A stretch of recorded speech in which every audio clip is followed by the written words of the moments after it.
Hey Geeks, welcome to Season 2, Episode 15 of Geek.0. I'm Chris. And I'm Shawn Michael. That's definitely going at the end of the podcast, so if y'all want to know what Shawn was just doing, it'll be tacked on to the end of the podcast, so you have to listen all the way through. So we're going to talk about a few stuff. Comic-Con just happened. We'll kind of dissect a few of the trailers. We're going to talk about who won. Vizio just got bought yesterday. Talk a little bit about that. Talk about miniature consoles, both old school and new school.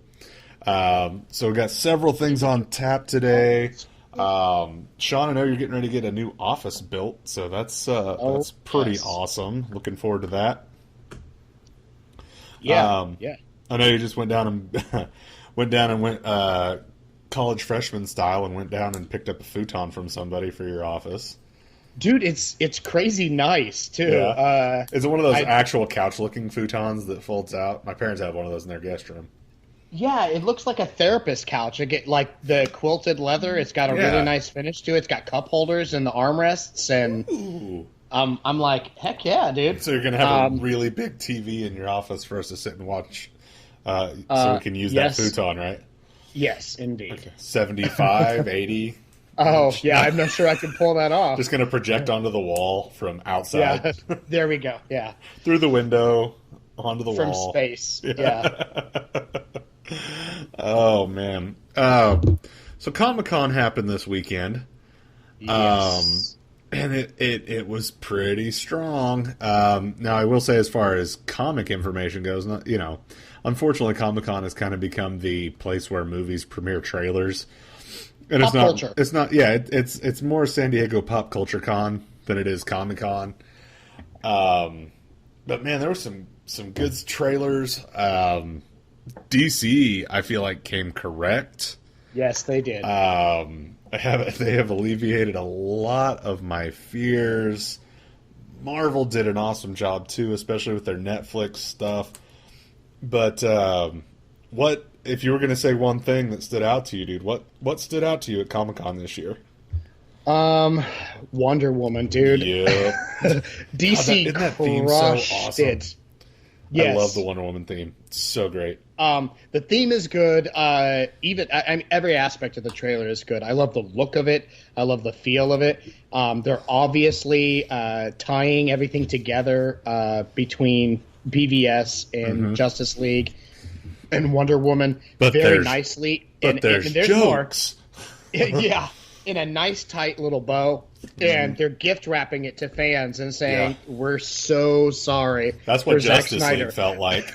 So, we're like, he's directing it, but we put a bridle on him and we're pulling back a little bit. Oh, but dude, even the Justice League trailer was amazing. Saying. It looked great. Oh my god. Yeah, and Suicide Squad, oh my lord. And the fact that they got everyone from Suicide Squad together. Yeah. Okay, for a panel is just, it was so awesome. DC, I have to agree with you 100%. I had absolutely, I've done no shame saying it, I had absolutely no faith in DC's roadmap to success when in comparison to Marvel's before Comic-Con of this year. I think there was a nasty mess. It was a warm diaper crap on the walls.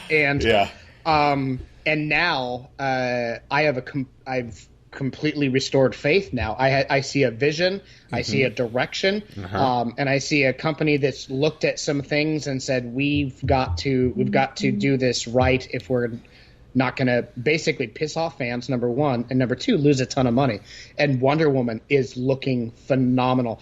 I am not going to be shocked if she becomes a complete and total phenomenon. Oh, I think it'll be huge.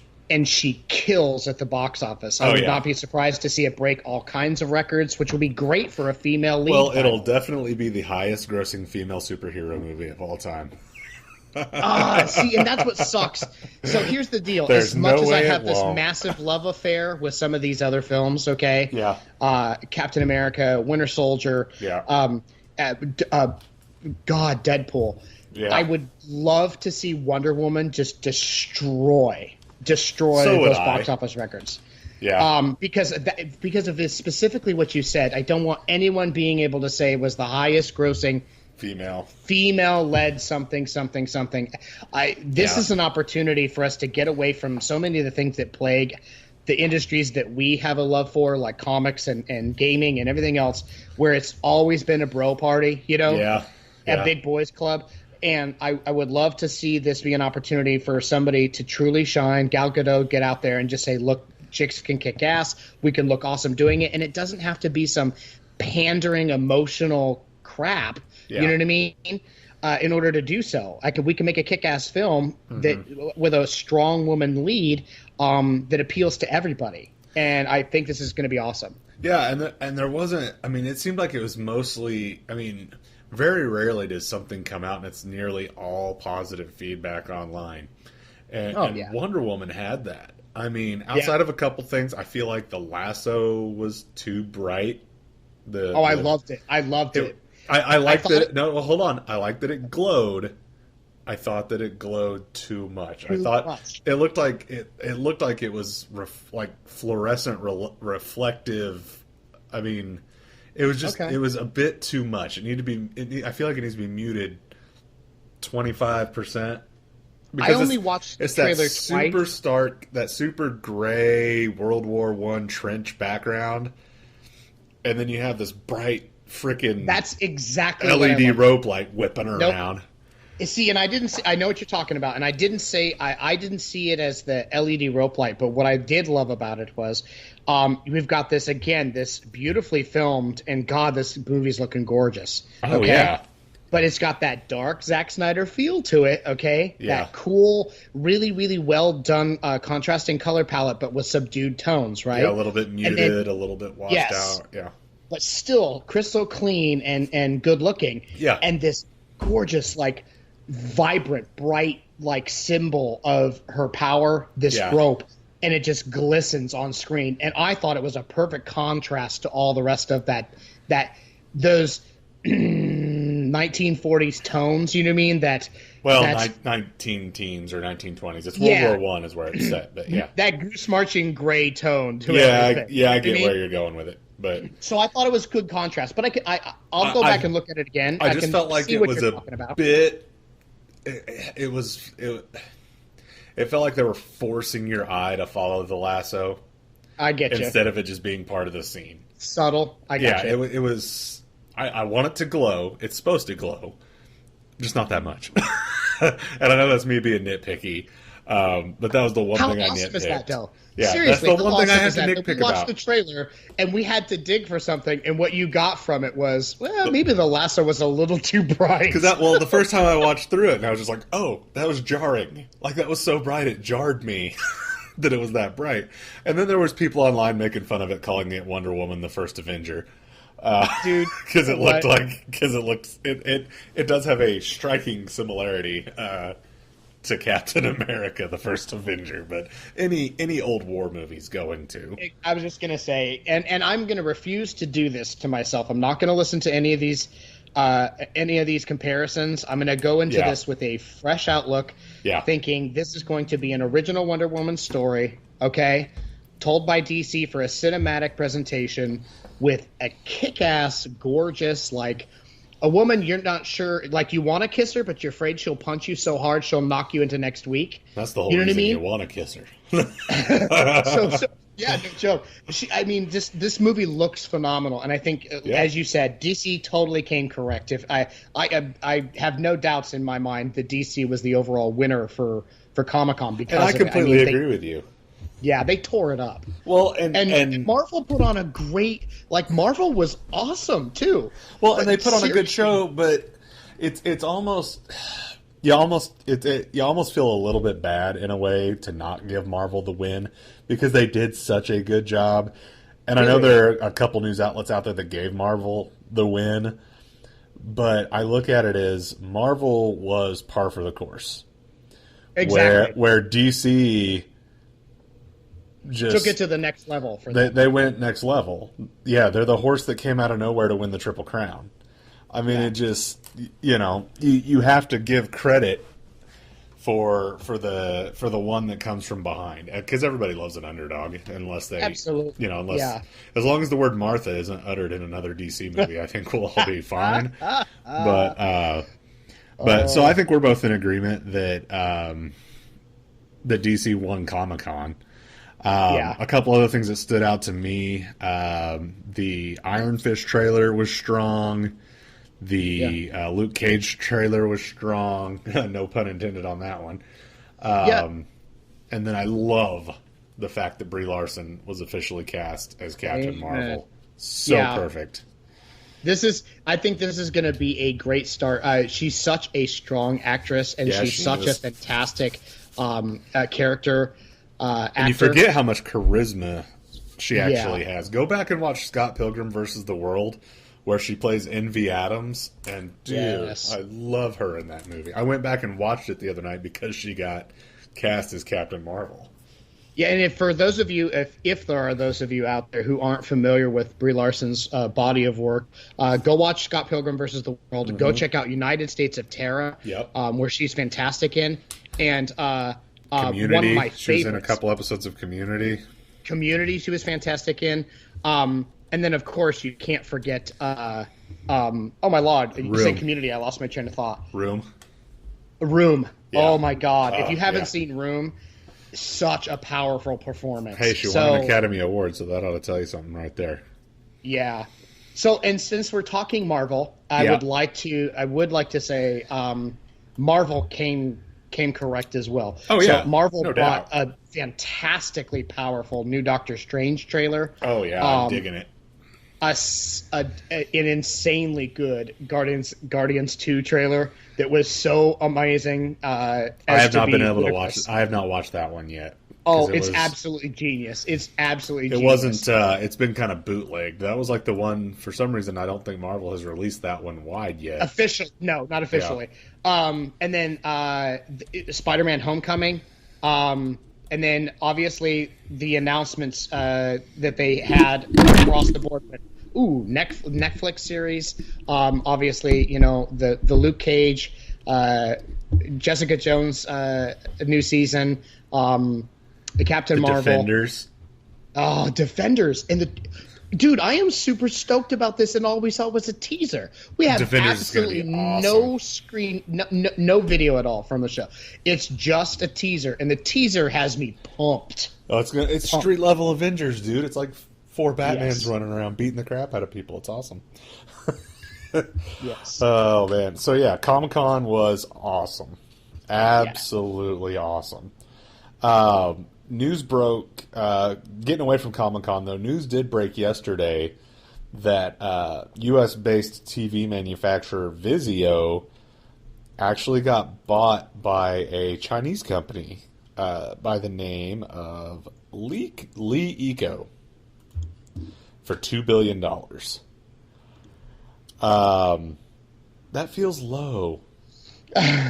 For what Vizio represents, I mean, doesn't it? Yeah, it does. It does. Yeah. Considering Yahoo got sold this weekend for $4.8 billion, and people are thinking Yahoo's like a joke, getting sold at $4.8 billion, and then Vizio, who owns 20% of the TV market share in the United States, has is less than half. It was a surprisingly low number, in my opinion. It is, but we're also talking about a company that plays their business is based on. They play in a lower margin market volume. Space. Yeah, yeah, and it is a very low margin market, and they win in the end on total volume. And those of us who have Vizio sets, and there are many people who have Vizio sets in their home, they make fantastic products. And it was a smart buy for Leico, but I am concerned about what this means for the future, the quality of the brand. The plan right now is to keep California production. Well, the sets are already built now in China and Mexico. For the most part, they're just designed and prototyped in California. In California, okay. And the plan now is for William Wang to stay on, or Wang, I guess William Wang to stay on as the CEO of Vizio, the founder of the brand. The plan is for right now for him, as well as the rest of the executive team, to stay on. So in a few years it may start to dip, but I think initially we'll still see good Vizio quality. Personally. Question. Yes. The article that I read said that they were going to be doing a global branding shift in January. Do we know whether or not this is going to change, like, the logo or the name for the company's officially going to change? See, or this is I just don't gonna know. Be some... That I had not caught. I did most of my reading on, like, USA Today and a couple of other Wired and a couple other sites like that. Okay. But there was no official. It would be interesting to see if they go to Li Eco, because they are a big time player in China in smartphones and streaming services for movies, things along those lines. So that I could see them doing that, but that would hurt their market share in the United States. And the whole reason they bought Vizio was to get into the U.S. marketplace. And that is their primary market for Vizio's primary market is the U.S. Oh yeah, absolutely. So I would be shocked if they switched to Li Eco, but I am wondering if there's going to be a new unified company name. Yeah. Sort of like Alphabet, where they combine the two. Right.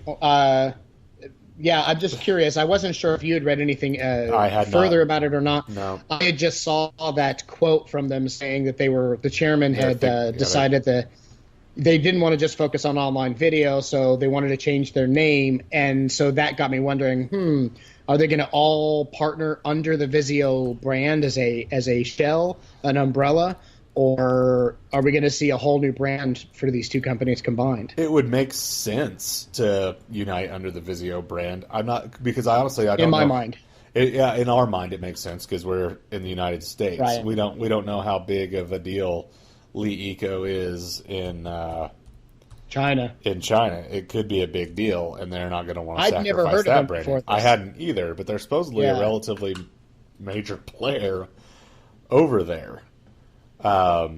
So, I mean, they came out with streaming movies and stuff before Netflix did, almost 3 years before Netflix did. Wow.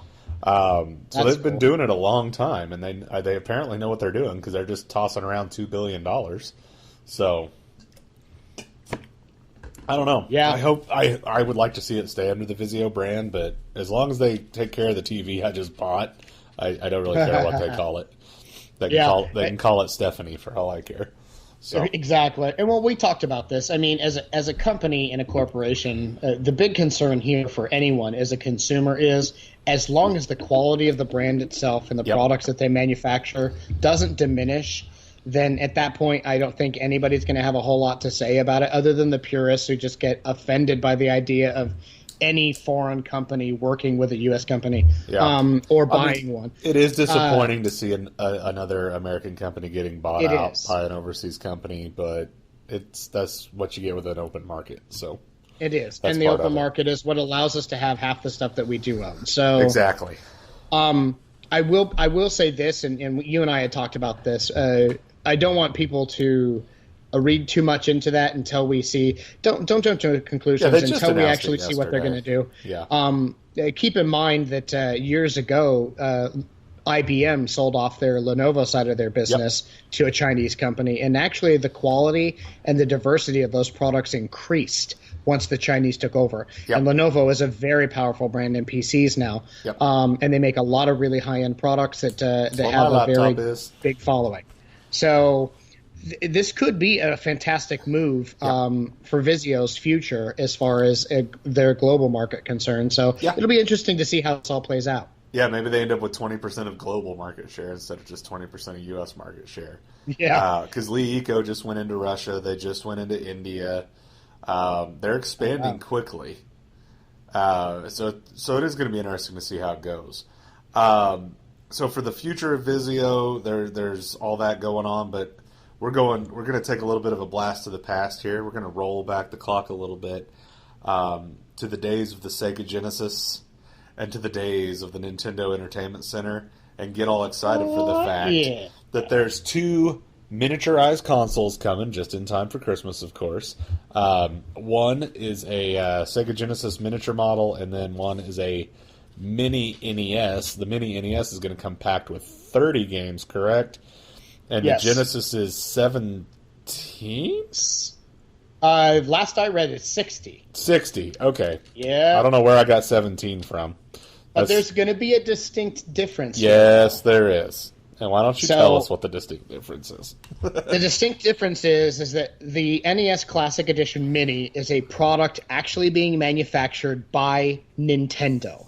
The company that invented the product and designed and published these games is going to be releasing a throwback piece of hardware built by the hardware company themselves to basically give people a touch of nostalgia. So we're getting a first-party product from a known leader in the hardware industry of a beloved product and its best-selling games ever, okay? Whereas the Sega side of this is a crappy, third-rate electronics company that's made this small emulation box that emulates Sega games with an open license from Sega, mind you, okay? But it's subpar hardware from what I've read in reviews of what this company has had in the past. This product's actually been around for a while. Is this the same company that makes the Retro Duo? No, it's not the same company. Okay. No, the company itself is called AT Games. Okay. And apparently this product's been around since at least 2012. And what they've done is they're now re-releasing it in partnership with Sega with an official Sega Mega Drive logo on it. And it'll be just a box that plugs into the TV with wireless controllers. Now, I do love the idea of the wireless controllers. I think that's kick butt. But from what I'm hearing and what we've read, this product itself is nothing new, and it's not necessarily all that great in actual application. So the idea is fantastic. It does have a slot on this one that'll actually accept old school Mega Drive cartridges in addition to the games that are on, and it will include. I stand corrected, Chris. It is 80 games. Yeah, I was just looking 80 at games it now. on the unit. So what we've got is 2 products. One is a first-party quality piece of hardware produced by the original manufacturer and one of the most beloved consoles of all time, the original NES. And the second one is a third-rate knockoff using a license from Sega to license their, the classic Genesis, the Mega Drive, which was the Japanese version, and a bunch of the games for the American market with wireless controllers. But it's manufactured by a third party licensing the tech. Those are distinct differences, and you'll see, I guarantee you, in the quality and performance of the systems. Did you see they're going to release a coffee table book to go along with the NES Classic Edition, the little mini one? But it only talks. This is where I got 17 from. They're releasing a coffee table book that talks about the games, but it's only 17 of the 30 games. Okay, so since you brought that up, now I've got to see this. So check this out. For those of you who aren't aware, I didn't know about the coffee table book to come with. However, there was a company that was crowdsourcing these amazing compendiums. They were encyclopedias of the NES, and they were working on each console. So they were going to work on the SNES. It was a crowdfunded book. It was fantastic. It got tons of money. People pre-ordered them like crazy. I put my pre-order money down as well for these beautiful, beautiful books. And then about 3 weeks ago, Nintendo corporate shut them down and basically issued them a cease and desist and killed the Kickstarter and the project. And here it is. It's Playing with Power, Nintendo NES Classics, coming November 18th, 2016, in hardcover for $26.99, Amazon Prime. So this is funny. So now Nintendo's like, well, you're not going to do that. We're gonna. That's a great idea. Yeah. Here's the deal. The project they killed covered the entire NES. This is going to be just selection of games. Yeah. Now, if they do this in volumes, Nintendo could make a killing because people will buy it's $29 a piece, $28 a piece. Oh, yeah. Yeah, it's going to cover 17 games.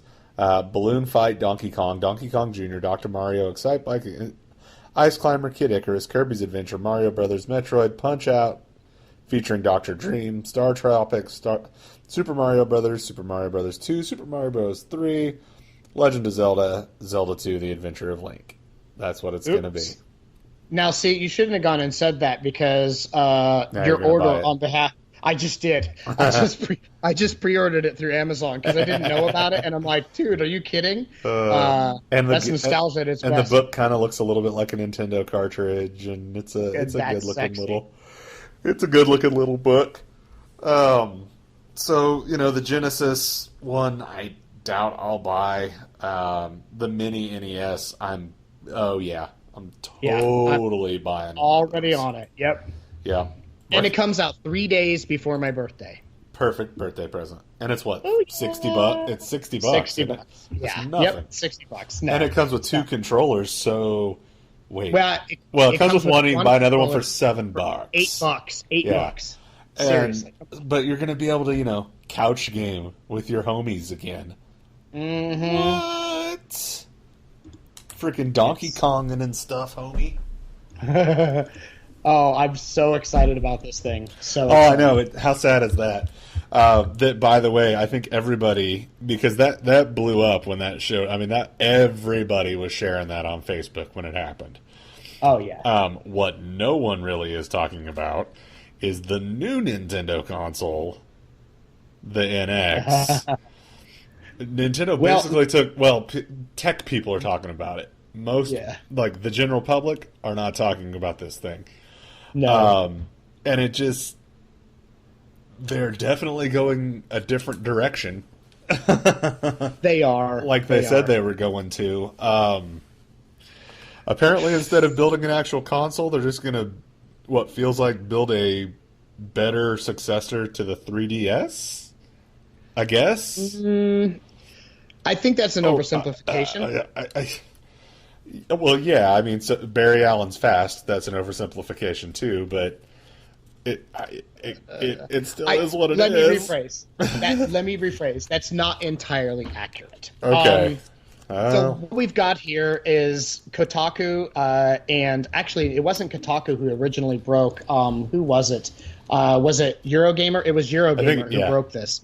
So basically what it is they have looked at patent documentation from Nintendo that's official for the Nintendo NX, and what we've got here is much of what was rumored in the past has now been visualized.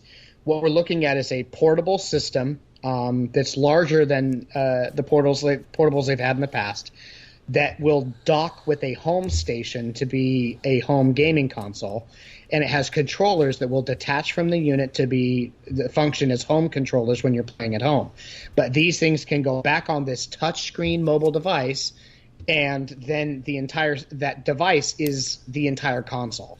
So but that device also has a kickstand on it, so you can play against your buddy at Starbucks, I guess. Exactly. So you can pop out the kickstand and set it down on the table, pop the controllers off the side, and have 2-player action literally at Starbucks or the library or wherever else. Now, that in its own right is a fairly innovative and novel concept.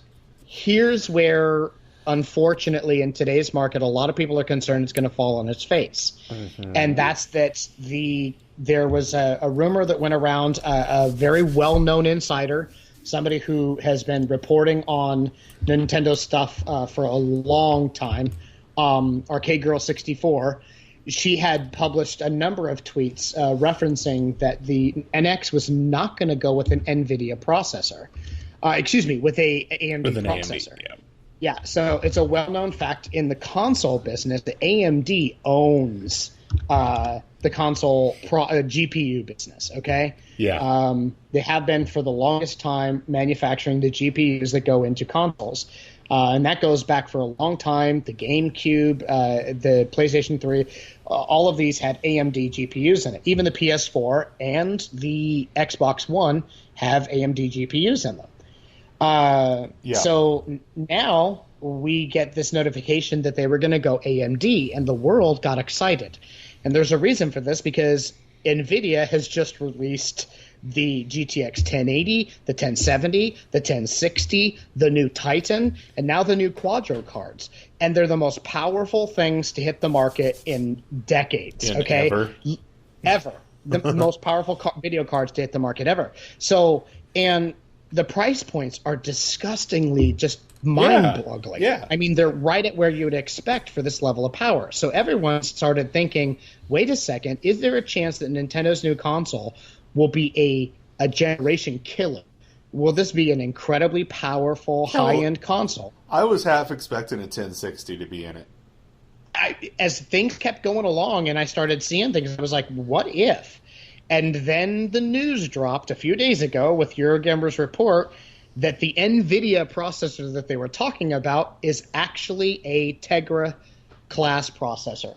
And so for those who aren't familiar, the Tegra is a mobile processor. Yeah. And it is what powers the NVIDIA Shield. Back when this Tegra X1 chip was launched, they promised that it would provide performance visually, game-wise, on par with the PlayStation 3 and Xbox One. Now, mind you, those were two systems that were released 10 years before the X1 hit the market. Yeah. So supposedly this mobile chip was going to have the graphical prowess of consoles from 10 years ago.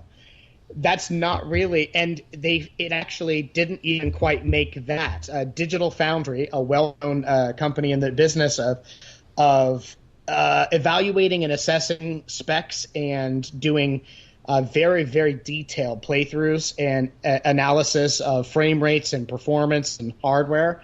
They did a number of reviews of this and comparisons and found that the Tegra X1 fell short of PS3 and Xbox performance in a number of areas. So it wasn't even keeping par with 10-year-old consoles for a portable. So now there's this rumor, this is not just a floaty rumor. This is several industry insiders and major companies reporting this, that it's going to have a Tegra class processor in it. The only tiny bit of leeway we can have here for hope that this will be a powerful system is if it's going to be the new Tegra X2, and still, that will only be a mobile processor.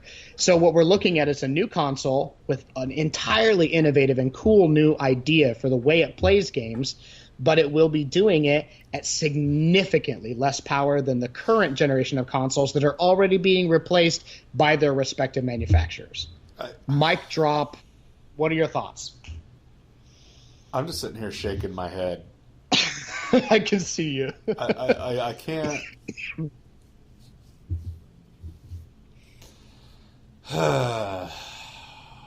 While you rumor I literally have nothing I can say that doesn't make me feel like this is going to put Nintendo out of business. So while you ruminate, let me point this out.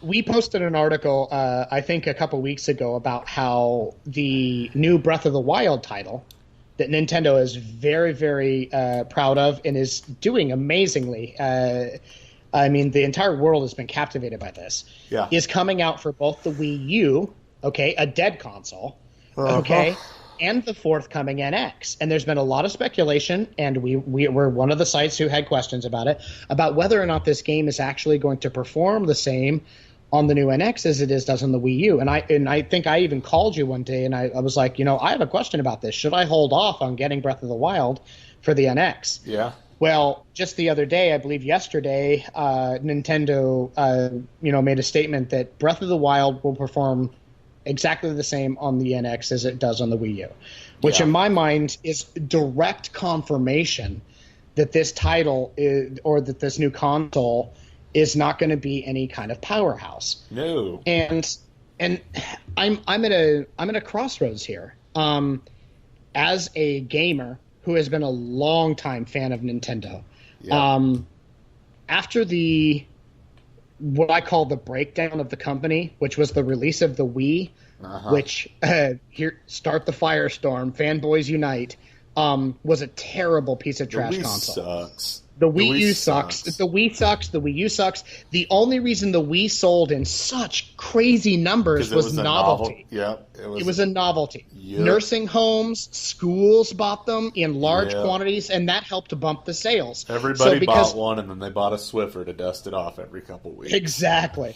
I call it an also-ran console. Yeah. Everybody had a Wii, but it sat on the bottom shelf as an accessory to their primary console. Yeah. Like everybody had a PlayStation 3 that they played with. They also owned a Wii in the house for those fun party games. If you got an itch for Mario Kart, or 3 or 4 people came over and you could play Mario Kart. Or Wii Bowling or any Smash of those, Brothers. That's like literally all you could use it for. But the Wii was not a gaming success. No. It was a hardware success in its novelty. Yep. And the Wii U simply tried to piggyback on that with an expansion with this new concept with the controller, and it failed miserably. And even Nintendo said, "Man, we're sorry. We totally missed the mark with the Wii U. It was not a product we should have released." And so they took this concept and they said, "We had some cool ideas here, though. Let's take it a step further." And the NX, I was really hoping could be the product that turned Nintendo around. Now, keep in mind, this is all speculative, folks. This is me on my soapbox, but I really don't think Nintendo will have to play this incredibly, incredibly carefully and do a ridiculously awesome job of first-party content so good that you can completely forget what you're playing it on, if that makes sense. It makes sense, and content that integrates and makes use of all these features of the portability in such a perfectly tuned way that this console is just a runaway success for this not to be another Wii U. I'm worried right now. I really had my hopes set. I was like, I had built myself back up for Nintendo. Yep. I said years ago that Nintendo should get out of the hardware game and that they should start licensing their content on mobile and start making, or to other consoles, and make a killing. Then Pokemon Go came out 3 years after I said that and posted articles about it. Proved the point. It proved the point. And now Nintendo's saying, "Hey, by the way, guys, we've got this really cool concept that's so cool we didn't show it because we didn't know anyone to steal it. And by the way, it's powered by a processor that basically barely handles mobile games." Yeah, that's not as strong as an iPad A9 processor. Yeah, so I mean, get excited. It's not as powerful as an iPad, right? It's not as an iPad Pro. I do believe the A9 processor is a more powerful chip than the Tegra X1 by far. So unless it's an X2 and they figure out some way to stick a bunch of RAM in it, it's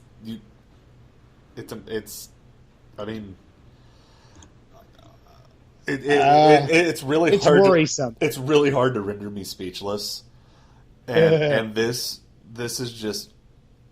It's making the top of my head blow off. It's giving me an inability to speak. I don't understand the reasoning. I don't understand the thought process.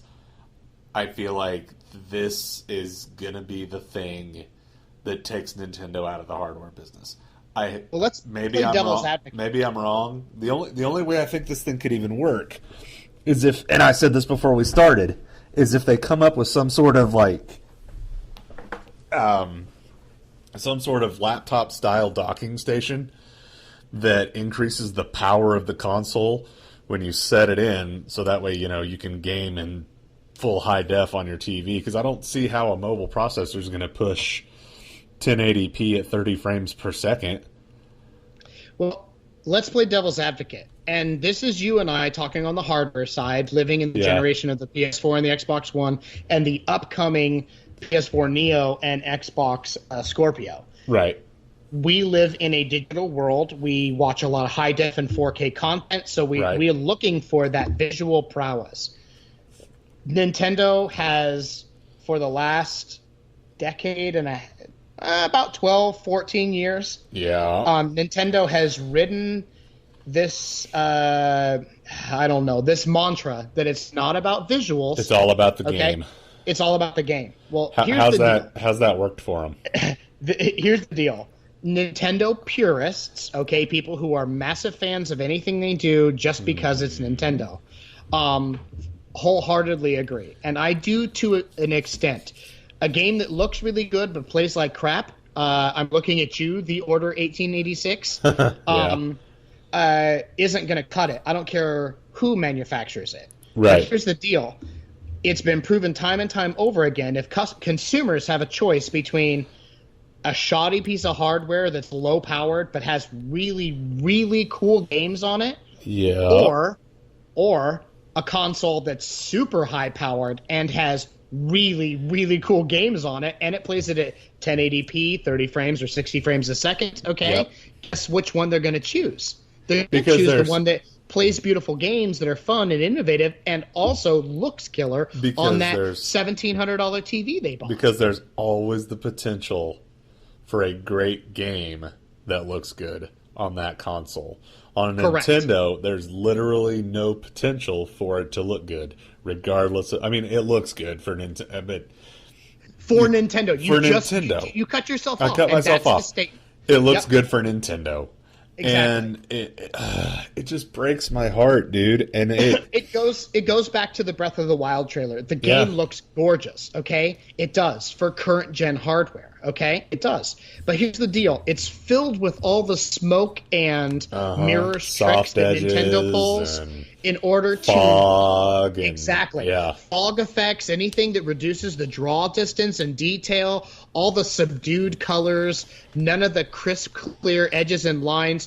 We're not talking anti-aliasing, any of that stuff. All of that gets thrown out the window for a lot of pastels and foggy textures to hide the fact that the system doesn't have the power to properly visually represent stuff. And Yep. so you've got a lot of tricks that play tricks on the eye, little volumetric issues, things that create obstructions to field of view, things like that, all that make it look good for what you're seeing, but not necessarily showcases what the system's capable of. And don't get me wrong, I'll be the first person in line to buy Breath of the Wild. It's a gorgeous game, and the gameplay itself is so innovative to be, genre changing. But nonetheless, it's not going to be like I'm going to look back on it and go, that was another great Zelda title. But I'm not going to look fondly on Nintendo for that fact. I'm going to look back on that franchise. And so Nintendo's really going to have to step up. I'm with you. I'm kind of at a loss here. I'm worried as to whether or not this is going to cut the mustard with consumers. Yeah, and it just I just can't even think of what to say about it. The fact that they're essentially repeating the same mistake. Because they made the Wii U with this ridiculous kind of portable console-y weird controller thing. And then here they are again with another touchscreen portable type controller. It makes no sense. It's like someone's just drunk over there throwing darts at a board. It makes no sense. I was just going to say that it seems like Nintendo has their finger on the pulse of gaming as a whole. And Nintendo always knows where gaming wants and needs to go, if that makes sense. But the product that they're bringing to market to get people there is always they try too hard to do it weird and different instead of just doing it awesome. Does that make sense? Yup. And I'm talking to Miyamoto-san right now as a legend and somebody that I hold in extremely high regard. But he helps helm the ship over there, and the concept has always been, for the last 3 systems, to do something totally innovative and different.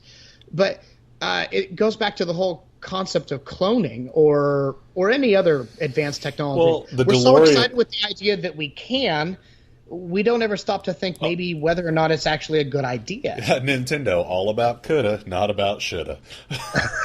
That should be their new tagline. But it's like the DeLorean, okay? The DeLorean was cool and innovative, nobody bought them. Yeah. It was like the 3DO.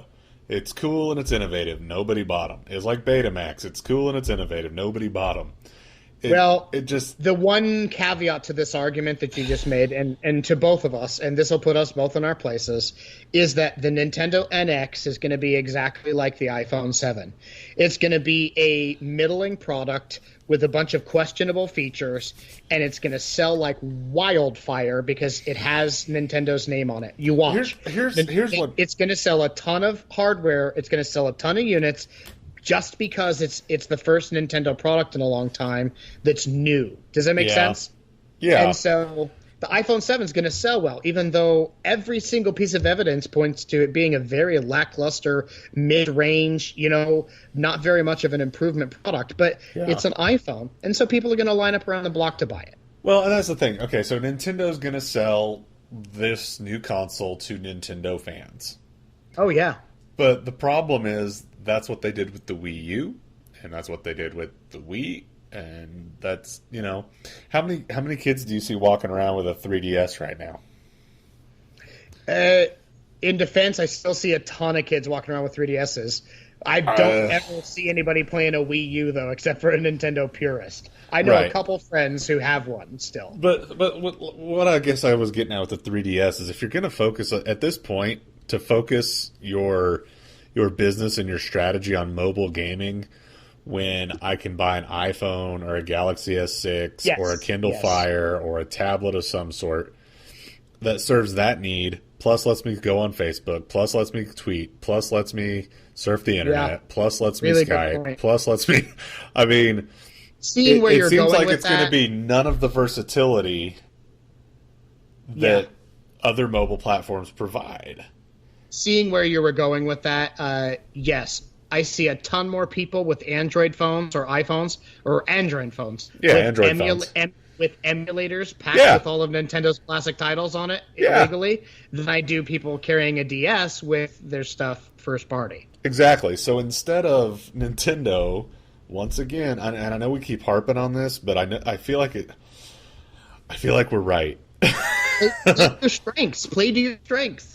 Yeah, just make software. Just make software. Lease your name. License your name to Android and license your name to Sony. And let's let everybody buy a 1080p 60 frames per second version of Breath of the Wild, where you can see every strand in Zelda's hair like a Final Fantasy game, or sorry, in Link's hair. Like a Final Fantasy game. I don't even know I don't know what to think about it. Nintendo is a company that's built a long storied history, and here's the thing. I think one of the things that gets in their way is the same thing that killed Sega. And I won't get too deep into that. There's a long storied history of Sega's battle between the US and Japanese arm of the company, and it's what killed the company. Mm-hmm. And here are the facts. The largest group of gaming consumers is in the U.S. Okay, yep. The U.S. and the U.K. Japan has a larger percentage of the population that plays games, but they're a tiny place. Yep. And so because of that, the markets are here in the U.S., and Nintendo is still very, very much a Japanese company, and they're so prideful. And they've earned the right to be prideful. And part of this comes into a cultural issue.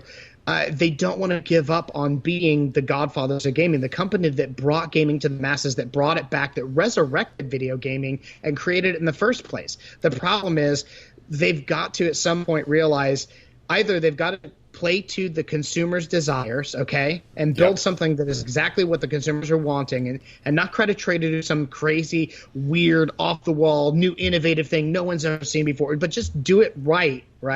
Yeah. Or say, look, we've got a catalog of the most beloved content on the planet that no one could shake a stick at. Let's start licensing this out and making a killing.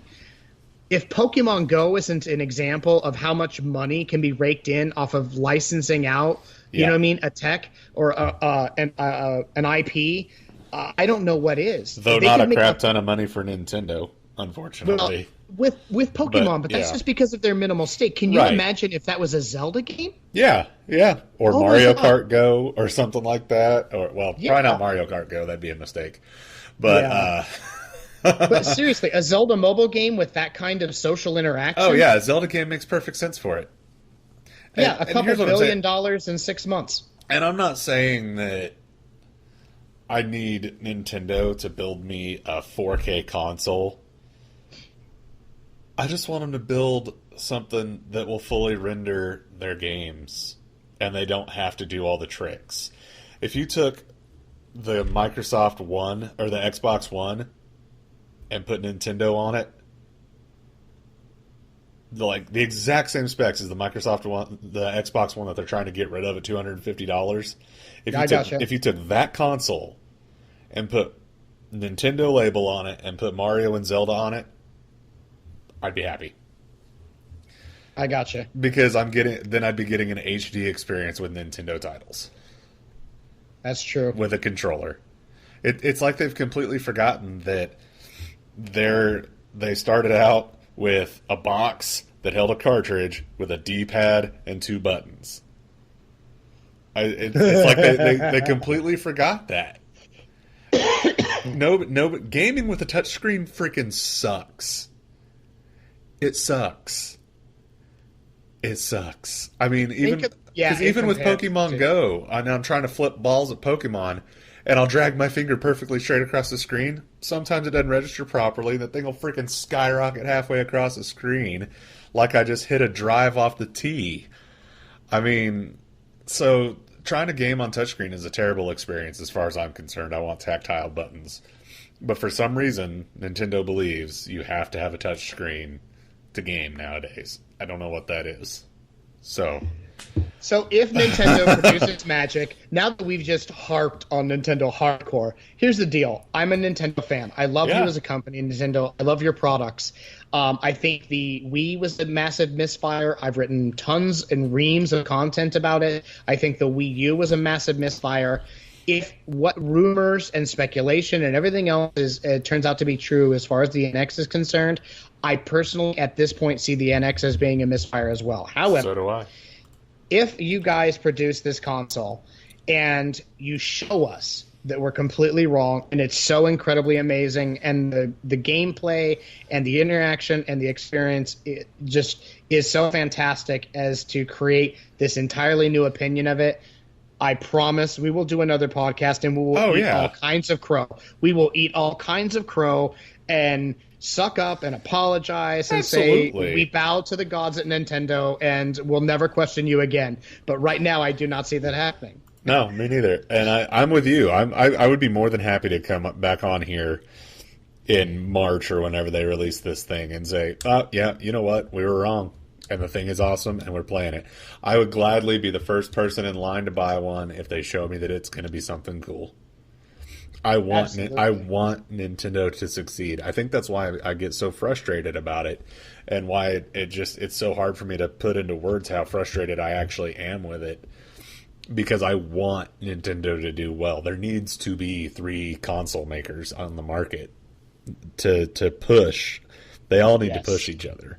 Yes. And if Nintendo keeps falling on their face, maybe part of it's my biggest fear is that they'll license their content to Xbox and I'll have to go buy a damn Xbox to play Mario on, because I know the relationship between Sony and Nintendo isn't exactly rosy or peachy.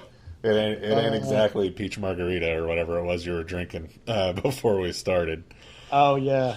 So with that, I'd say we've had enough ranting for this evening. Time to get off of here. I would like to add a positive note before we take off. Go ahead. I have shown Chris, but I haven't shown everyone out there. We will post some pictures of this glorious beast that I have holding in my hand. But I want to throw a shout out to a guy who is a genuine god of geekdom, and that's Alex Graham. Alexander Graham is a true artist. He's the owner of Mjolnir Studios. I even love the name of his company. So Mjolnir is a custom sculpture and designer toy manufacturer. This guy is an amazing artist. I ordered a custom one-off piece. It's the 3rd piece I've ordered from him. This one is a hand-done one-off piece. There's not a single other one out there. It's a Ron Swanson figure.